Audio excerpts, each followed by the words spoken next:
Pour ceux qui ont vu la capsule d'avant, vous le savez, du coup j'ai dit on va un petit peu creuser un peu plus les questions autour de la police et notamment de la dimension profondément répressive de la police parce que du coup on a beaucoup parlé de ICE, on a expliqué que du coup ils étaient en collaboration directe avec une entreprise française qui s'appelle Capgemini qui leur permet de localiser et de surveiller des migrants, ce qui fait qu'on a déjà, on a un déjà là nazi en France, tu vois, qui est clairement difficile à ignorer. Et donc, pour pouvoir continuer à creuser la question de la police, on va parler un petit peu d'Interpol. Parce que Disclose, si vous me suivez, vous savez que j'adore Disclose, ont sorti une série de révélations autour d'Interpol.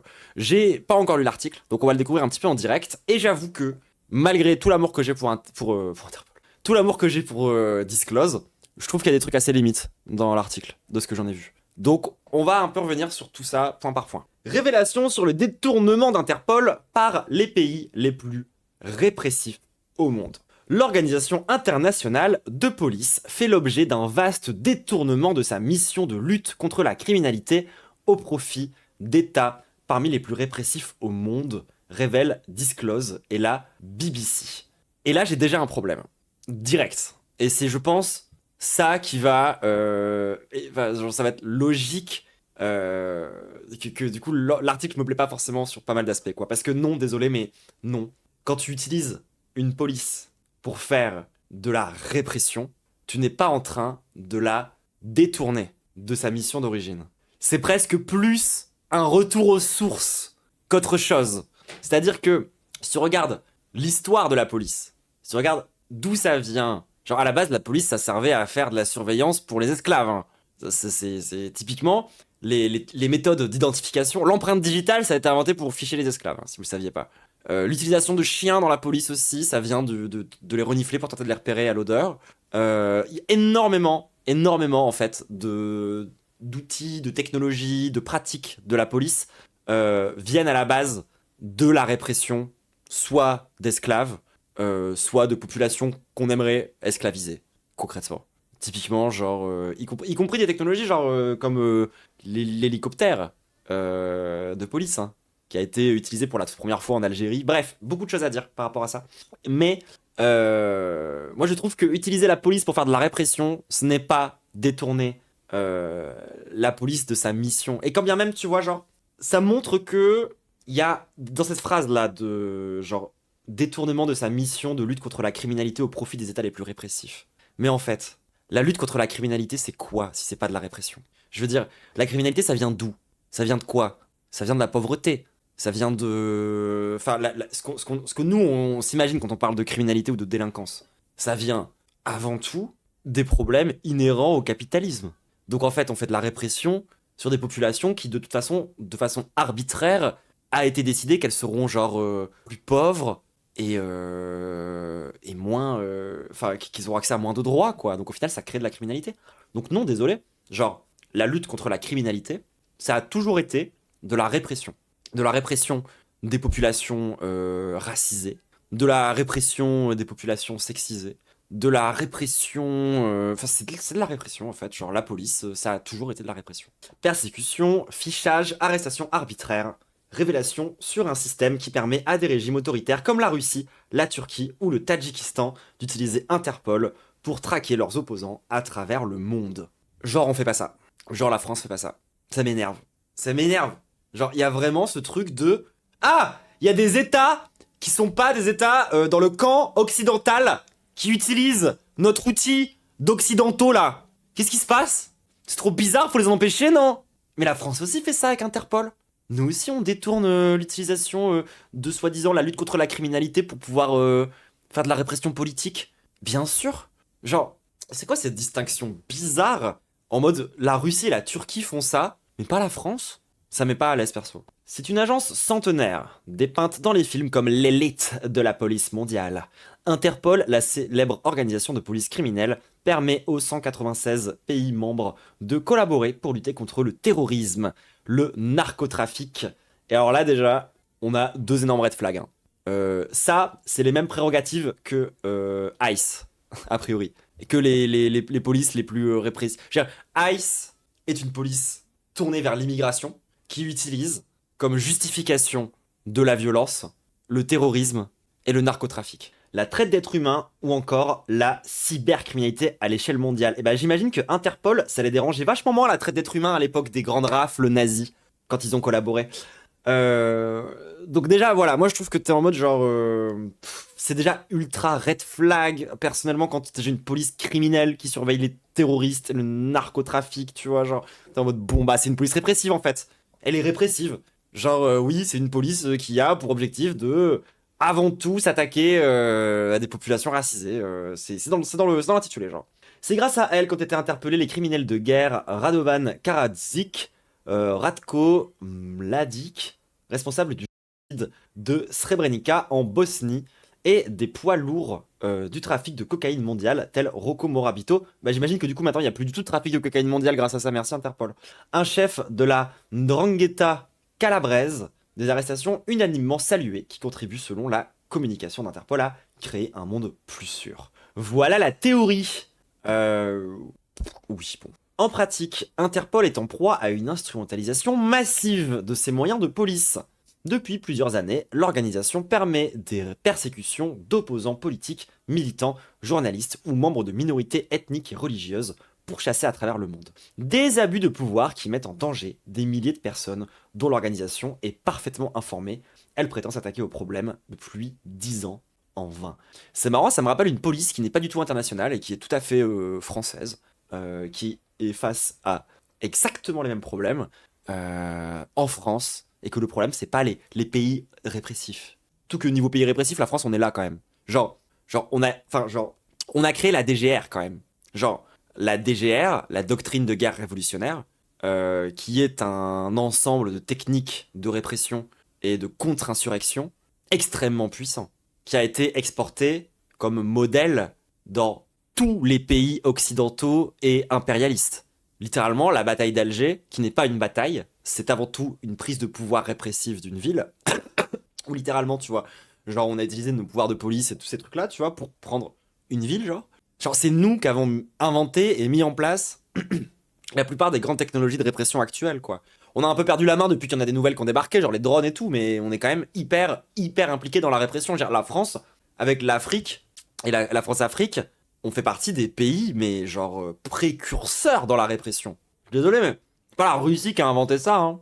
Rapport confidentiel, correspondance entre bureaux nationaux, tableau des notices en circulation, nom des pays émetteurs, notes de service des instances de contrôle, Disclose et la télévision publique britannique ont été destinataires d'une fuite sans précédent de documents internes à Interpol qui révèle un scandale international au cœur de la prestigieuse institution. Un système qui transforme une force de police réputée en une redoutable arme d'oppression politique.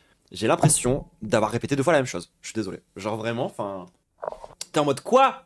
Ils ont transformé une redoutable arme d'oppression politique en une redoutable arme d'oppression politique? Comment ils ont fait? Ça a dû être super dur. Disclose et la télévision... non, j'ai déjà lu ça, pardon. Les failles sont vertigineuses. À commencer par l'utilisation frauduleuse des notices rouges. Ces fameuses fiches de police permettant à un État d'envoyer une demande d'arrestation à tous les pays membres de l'organisation. En France, nous, on fait pas de fiches, par exemple, comme on n'est pas répressif. La mainmise de Moscou. Chaque année, des milliers de notices rouges sont publiées sans que les personnes visées ne soient informées.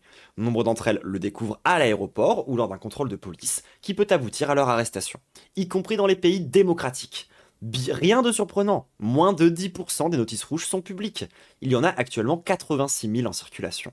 Ce chiffre nous a été transmis par la direction de la communication d'Interpol, en réponse à une longue série de questions écrites. Mais pas un mot sur l'essentiel, la liste des pays qui les ont émises. Or, comme l'explique Charlie Magri, qui a passé 6 ans chez Interpol avant de devenir avocat spécialisé dans les abus de notices rouges, sans le détail, par pays, les statistiques d'Interpol n'offrent qu'une vue superficielle de son fonctionnement. Notre enquête dévoile pour la première fois le classement des pays qui ont le plus grand nombre de notices rouges en cours de validité. En septembre 2024, la Russie de Vladimir Poutine arrive largement en tête. Sur les 30 premiers pays de la liste, on trouve 20 autres États non démocratiques, dont certains des régimes les plus répressifs du monde. Et c'est là qu'on en arrive avec mon premier grand clash avec Disclose, tout le monde. C'est quoi ces conneries d'États démocratiques et d'États pas démocratiques vous avez décidé de faire votre petit classement personnel de quels États étaient démocratiques et de quels États n'étaient pas démocratiques. C'est un peu bizarre, si je puis me permettre, d'être en mode oui, la démocratie libérale et la démocratie illibérale, bien sûr, tier list des pays démocratiques, sachant que pour eux, les États-Unis sont démocratiques. C'est pas une vanne. Du coup, regardons un petit peu. Alors, avant même de nous intéresser à ces fameuses notices rouges, je suis désolé, mais le graphique m'énerve profondément. Genre vraiment profondément. Genre, regardez-moi cette merde. Ils ont fait en blanc les régimes démocratiques, en rouge les régimes non démocratiques. Donc alors, Russie pas démocratique, Pérou pas démocratique, Tadjikistan pas démocratique, Corée du Sud démocratique, France démocratique, États-Unis démocratique, Chine pas démocratique, Mexique pas démocratique, Turquie pas démocratique, mais alors Argentine démocratique, Salvador pas démocratique alors que l'Argentine oui, Espagne démocratique, Émirats Arabes Unis, bon pas démocratique, ça je pense ça surprendra personne, tout comme l'Arabie Saoudite, Honduras pas démocratique, Italie démocratique, l'Italie fasciste de Giorgia Meloni, Kazakhstan pas démocratique, Brésil démocrate, les pays démocratiques c'est les pays occidentaux, ou affiliés à l'Occident, c'est les pays qui sont dans le camp impérialiste, d'accord? Genre vraiment je suis désolé mais c'est ça que c'est en train de raconter, genre regardez c'est quel pays en blanc, regardez c'est quel pays en rouge. Genre, je suis désolé, mais genre, l'Argentine. Pourquoi l'Argentine? Pourquoi l'Argentine en pays démocratique? Parce que l'Argentine est du côté des USA, tout simplement. Du coup, vous allez retrouver juste, l'Argentine démocratique. Parce que l'Argentine est au pied des États-Unis. Genre, l'Argentine, c'est le petit chien des États-Unis, genre. Pourquoi le Mexique est en rouge? Ah, les États-Unis et le Mexique, c'est compliqué, hein? Vous auriez mis quoi par rapport à du coup, disclose? Plutôt démocratique ou plutôt pas démocratique? Ça m'intéresse. C'est pour une amie. Genre, il faut qu'on se mette d'accord au bout d'un moment. Genre, le libéralisme et la démocratie sont deux choses différentes. D'accord? Le fait d'appartenir au camp impérialiste et être démocratique, c'est pas pareil. Genre, vraiment, l'Inde est, d'après eux, plus démocratique que l'Algérie, que le Vietnam. Bon, l'Ukraine, c'est basé qu'il soit pas démocratique. Non mais sérieusement. Bon, en même temps, c'est pas très surprenant. D'où vient ce graphe de con? The Economist. Bon, bah, c'est-à-dire que c'est vraiment littéralement... c'est quasiment écrit par la définition même des capitalistes blancs, en fait. Enfin, je sais pas comment dire, genre, The Economist, quoi. Genre, c'est un peu leur tier list à eux. Ouais, c'est un peu la tier list à eux. C'est un peu la tier list occidentale, quoi. C'est genre, quels sont les pays qu'on préfère d'un point de vue purement capitaliste, libéral, occidental. Point barre. Et donc, ce qui a l'air de choquer tout le monde, c'est que, oh là là, la Russie, le Pérou et le Tadjikistan émettent énormément de notices rouges. Presque autant que la France et les États-Unis. C'est très grave, parce qu'ils sont pas démocratiques. Contrairement à la France, complètement démocratique la France. Bien sûr. Hein, oui, oui, oui, oui, on est, oh oui, on est dirigé, oui, oui, bah oui. Et on peut voter. C'est bien la preuve qu'on est en démocratie. Ah bon alors, on peut pas voter pendant les 49.3. On n'a plus vraiment de contre-pouvoir. Nous, on est une démocratie, hein, t'inquiète. Nous, c'est ok quand on fait des fiches. Donc là, je suis désolé, mais vraiment, enfin, ça m'énerve. C'est typique de nous, on a le droit parce que on est une démocratie, gna gna gna. Mais putain de merde. Genre, il me semblait que on était passé à autre chose après qu'on ait fait 1 milliard de vannes sur les États-Unis qui ramènent la démocratie. Genre, ça va quand même faire 20 ans depuis que je suis né. On fait des blagues en mode je suis américain et je viens ramener la démocratie. Ça y est, c'est plus des vannes. Maintenant vous êtes en mode ouais, bien joué. Genre, sérieusement, on est en train de se faire avoir par cette même propagande hyper grossière à base de on va ramener la démocratie sur Terre. Genre là, désolé, mais Disclose fait à peu près le même jeu que les États-Unis quand il s'agit de parler de Maduro. Hein. En mode non, mais en fait, vous vous rendez compte? Maduro a utilisé les mêmes outils que des pays démocratiques. Ah, c'est très grave. Je sais pas, genre. C'est vraiment. Genre, en fait, moi, ce qui m'énerve, c'est que le problème là, c'est pas que la Russie, le Pérou et le Tadjikistan font beaucoup de notices rouges. C'est que la France, les États-Unis et tous les pays le font. Le problème, c'est que ça existe en fait, cette merde. Je suis désolé. Genre, genre, si c'est aussi facile de le détourner pour faire de la répression politique. Peut-être on devrait faire gaffe, du coup, faire bellec à ce système, non? Je sais pas, moi. Je sais pas, le réformer très largement. Juste dire que c'était un problème en tant que tel, bref. Ces dizaines de milliers d'avis de recherche sont censés être doublement contrôlés. En amont de leur diffusion, mais aussi a posteriori par la commission de contrôle des fichiers, le CCF, en cas de plainte des personnes visées. Objectif de ces garde-fous, s'assurer que la demande d'entraide policière respecte bien les statuts de l'organisation. Dans l'article 3, qui précise que toute activité ou intervention dans des questions ou affaires présentant un caractère politique, militaire, religieux ou racial est rigoureusement interdite. Il faudra dire ça aux gens qui font de la lutte contre le trafic de drogue, justement, puisque c'est votre mission. Et que c'est une mission qui est littéralement raciste. Autrement dit, en cas d'entorse à la neutralité politique de l'institution, la neutralité politique de la police, on essaye de nous vendre. Désolé, mais disclose, genre c'est quoi ce dérapage? Genre, Interpol, ça a déjà été neutre. Vous connaissez l'histoire de la police? Sérieux? Ça se trouve sur Wikipédia, hein. Donc voilà, en cas d'entorse à la neutralité de l'institution, normalement on est censé annuler la notice. Organisme de contrôle submergé. De l'aveu même de la CCF, de nombreux recours a été multiplié par 5... Le nombre de recours a été multiplié par 5 en l'espace de 10 ans. Pour la seule année 2024, au moins 322 personnes qui estimaient leur fichage injustifié ont obtenu la suppression de leur dossier par la commission de compte. Un chiffre qui exclut toutes celles et ceux qui n'ont pas les moyens de payer un avocat pour contester leur mise sous surveillance. Mais qui en dit déjà long sur le fond du problème. Les services qui veillent au bon usage d'Interpol sont submergés et sous pression. Du bureau local d'Interpol à Moscou, le bureau local d'Interpol à Moscou, est aussi celui qui multiplie le plus les requêtes abusives. D'après nos estimations, la Russie concentre une part importante des recours inventés par des personnes contestant leurs inscriptions dans les bases d'Interpol. Souvent, la CCF leur donne raison. Sur 194 dossiers liés à la Russie et examinés par la commission en 2024, près de 50% d'entre eux n'étaient pas conformes aux standards de l'agence policière. Face à l'ampleur du problème, Moscou a fait l'objet d'un contrôle renforcé à partir de mars 2022. Dans le jargon d'Interpol, on parle d'un placement sur la liste des pays sous mesures correctives. La Russie y figurait toujours en avril 2025, aux côtés de la Biélorussie, de la Syrie ou encore du Yémen. Mais selon nos informations, Interpol a récemment allégé les contrôles et levé les mesures correctives. Interrogé, la direction de l'organisation n'a pas voulu commenter cette information, en raison des règles strictes d'Interpol en matière de traitement des données. Et donc là, du coup, on a tous les pays qui sont sous mesures correctives d'Interpol. Alors attendez, on va compter combien de ces pays font partie du camp occidental. Alors la Russie, non. La Biélorussie, non. La Syrie, non. L'Afghanistan, voilà. La Birmanie, compliqué. Le Yémen, ah bah non. Non, bah non, c'est pas des pays occidentaux. J'imagine que c'est parce qu'on fait moins d'abus. C'est bien connu que les abus de la police en France sont quasi inexistants. La Russie n'est pas le seul régime autoritaire qui instrumentalise l'agence policière. Oui, il y a la France aussi, bref. La Chine, qui arrive en 7e position des pays ayant le plus d'avis de recherche valides, poursuit aussi ses dissidents politiques ou des ressortissants de la minorité ouïghour à l'aide du système des notices, comme l'ont rapporté plusieurs enquêtes journalistiques. Et j'imagine que nous, en luttant contre le narcotrafic, on ne doit probablement pas du tout cibler prioritairement des ressortissants des minorités arabes, parce que nous sommes une démocratie. 7e, donc derrière la France et les États-Unis, ouais, mais c'est choquant parce que c'est la Chine, wouh. Après pour le coup, oui, c'est un pays considère, hein.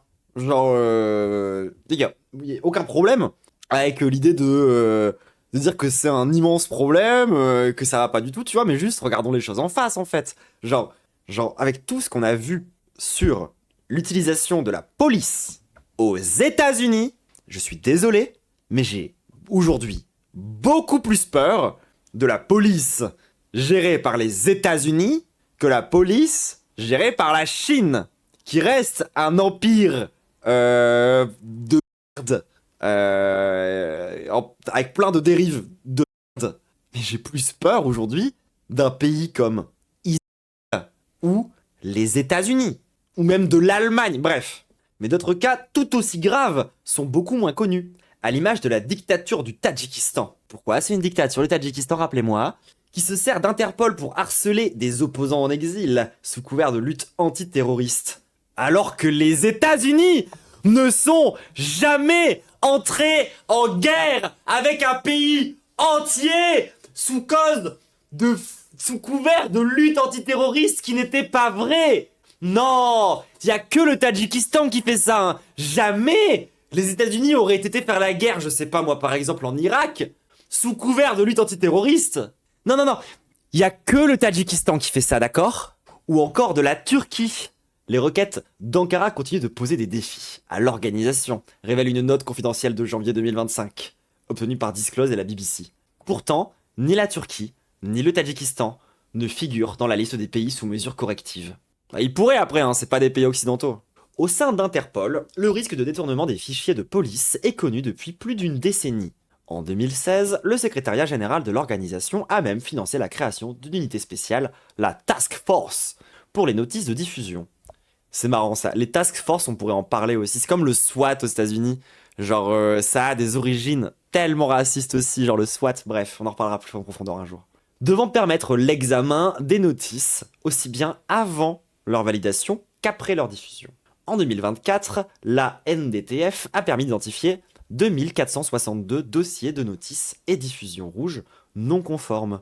C'est mieux que rien, même si les annulations arrivent souvent trop tard. Interpol a fait passer son mécanisme de contrôle à l'âge de pierre au Moyen-Âge, fustige Yuriy Nemeth, avocat à Washington, spécialisé dans le retrait des notices d'Interpol. Mais l'organisation ne semble pas avoir l'intention d'améliorer la situation. À cause d'Interpol, j'ai manqué les funérailles de mon frère et de mes meilleurs amis. Une situation dont le militant écologiste Paul Watson a fait les frais. Il a dû attendre 13 ans avant d'obtenir la suppression de la notice rouge émise contre lui par le Japon. Non mais c'est vrai, il n'y a que des pays extrêmement autoritaires qui seraient prêts à s'en prendre comme ça, de façon violente, avec des systèmes de police aux écolos, bien sûr. Dans l'actualité, des gendarmes mis en cause après la publication de vidéos lors d'une manifestation à Sainte-Soline en 2023. Ces images issues des caméras piétons des forces de l'ordre ont été dévoilées par Mediapart et Libération. Une enquête administrative vient d'être ouverte sur ces enregistrements. On peut notamment les entendre se féliciter de certaines blessures occasionnées ou encore encourager des tirs tendus de grenades. 2 heures de pierre et de mortier. À Sainte-Soline, les forces de l'ordre ont-elles abusé de leur force? Dans des vidéos issues de caméras piétons portées par les gendarmes, dévoilées par Mediapart et Libération, on y découvre des appels à la violence et un langage particulièrement cru. Heureusement que nous sommes une glorieuse démocratie libérale. Bien sûr. Merci pour ça, hein. Vraiment, mais merci pour ça, hein. Il a vraiment fallu qu'on attende les Japonais pour commencer à faire de la répression sur les écolos, hein. Avant, les écolos, on les voyait en normal, quoi. Genre, enfin, tu sais, c'est des militants, quoi. Car, même si c'est plus rare, les abus peuvent aussi venir de régimes démocratiques. Mais non!